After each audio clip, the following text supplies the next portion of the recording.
आई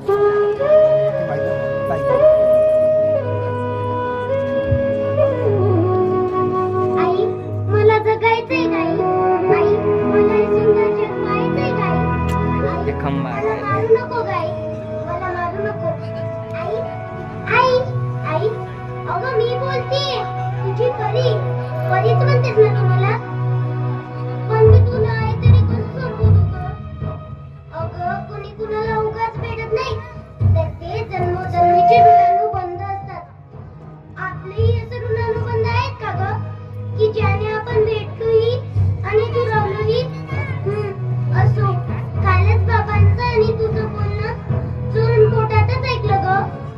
विशेषतः आजी आजोबांची इच्छा नाही ना ग माझा जन्म व्हावा म्हणून.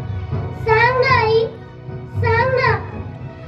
बाबा बाबा हो बाबा तुम्हाला आवडते ना ओली एक माझी लाडकी पाहायला. बाबांची पोर लाडकीच असतात ना. सांगा ना बाबा सांगा ना. बाबा तुम्ही आईला का दवाखान्यात घेऊन गेलात होता तो. किती मोठमोठ्या म्हशीच होते तिथं आणि त्यात मी किती छान दिसत होते ना. सांगा ना बाबा बोला ना. आजी आजी तू का दिलंस ग ते आईला औषध. किती कडू होतं ग आजी ते. आजी असं देत जाऊ नकोस ग. मला त्रास होत होता. मला गुदमरून येत होतं ग आजी. आजी तू पण एक मुलगी म्हणून जन्माला आलीस ना ग. मग माझं स्वागत तू नाही करणार तर अजून कोण करणार. सांग ना आजी. आई तू का घेतलंस ग ते औषध. किती कडू होतं गाय ते. आई मला त्रास होत होता.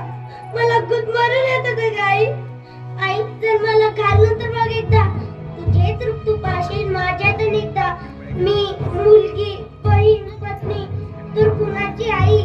मग मला गर्वातच मरायची का ग तुला गाई. सांग ना आई का ग तुला गाई. आई मला समजते तुझी वाट आहे तुझी पण मी बुडीच राहते ना नाही ग. खर्चाचं म्हणशील तर मी अजिबात राहणार नाही. मला नवीन कपडे नको ग. मी ताईचे जुने कपडे घालीन. शाळेत जाईन. ताईची जुनी दप्तर वापरीन आणि ताईची जुनी खेळणी खेळीन. मी शिकून खूप मोठी होईन आणि माझ्या हुंड्याची तयारी करेन. बाबाला जरा सुद्धा त्रास होऊ देणार नाही गाई. आई आता तूच सांग उद्या तू मला काढून टाकायला दवाखान्यात जाणार आहेस.